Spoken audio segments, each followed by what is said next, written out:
There is a crazy misconception about shortened cat tails in Vietnam. Allegedly, the Vietnamese have a terrifying tradition of cutting or breaking kittens' tails. That's obviously not true. In a nutshell, this cuteness is caused by genetic reasons, and there are some fascinating details behind it. My name is Paul, welcome to the Catarchy channel.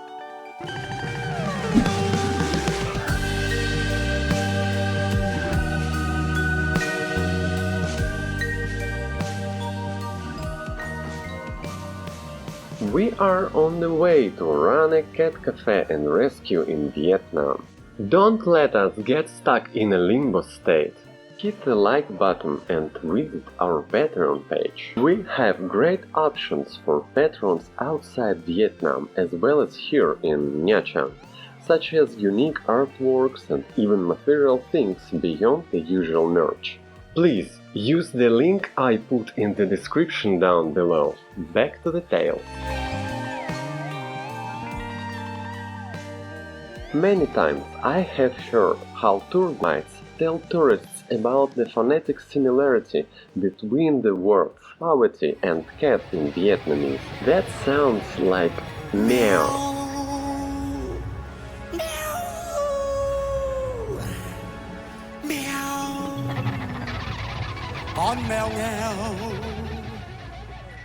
So, when cats meow, they pronounce the Vietnamese word for phavetti. And that's the reason why tails should be cut off. This bizarre explanation bursts when you see a newborn Vietnamese bobtail. Natural taillessness.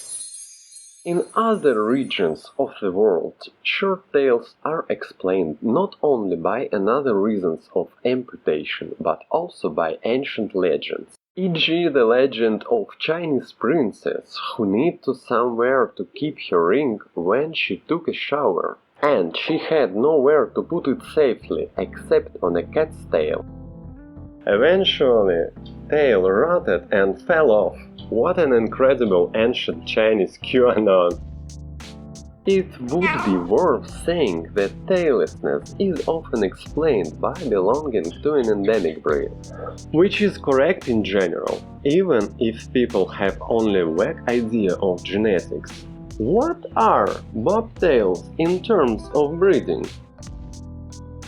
You have probably seen popular bobtail breeds such as the Japanese or Korean bobtail. They are both visually different from what our local stray cats look like. Geographically, the closest to Vietnam bobtail breed is Mekong Bobtail, but the breed standards for Mekong Bobtail describe several criteria such as intense blue eyes. This is definitely not about our stray bobtail cats, and I'm sure someday someone will develop and register the Vietnamese bobtail as an official breed. The division of cats into breeds is a kinda artificial construct. Of course, there are very different cat phenotypes that depend on genetic inheritance. I mean that basically cat breed is just an isolated population where the vast majority of individuals meet the standard. And what is a breed standard? These standards are simply PDFs published online and written by one of the many federations of cat clubs. To determine how a particular cat meets a certain standard is entrusted to experts approved by this or that association. Mind-blowing. There are a lot of official breeds with tail deformations. Even American ringtails are on a stage now. So you can even start a new breed of cat if you try hard enough. But in my opinion, breeding and especially cat exhibitions as a part of it is something like professional sports. In any case, the use of cats for food is slightly more real problem than cat shows. Well, there are mutations in two different genes that cause tail deformation. Both are dominant, meaning that even if only one copy of that gene variant is present, it will cause an effect. First one, the Manx gene, named after the Manx cat, originated from native domestic cats on the Isle of Man. For example, the Scottish Fold's cutie ear gene works the same way. If you see a live adult Manx cat without a tail, it means they also carry an unbroken recessive variant. In other words, if the potential kitten is not lucky enough to get a damaged copy from each parent, the kitten will not survive, even at the stage of prenatal development.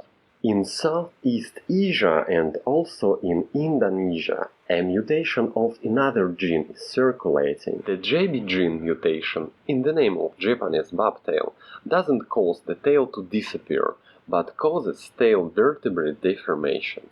This mutation isn't associated with lethality and is expressed in a different way. Tails come out shortened and kinked.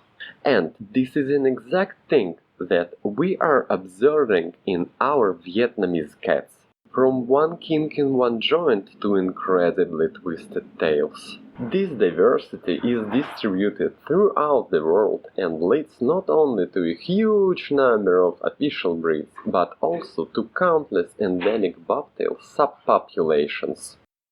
Finally, here we are. Vietnamese people are not responsible for taillessness at all. Thank you for coming on this journey with me. Become our patron on Patreon. Every bit of support helps. Thanks for watching. Mèo, mèo, mèo con mèo nghèo. Vì biết có buồn, chẳng giúp ta qua cơn đói. Mèo, mèo, mèo con mèo nghèo. Vì biết có chờ, thì cha nó cũng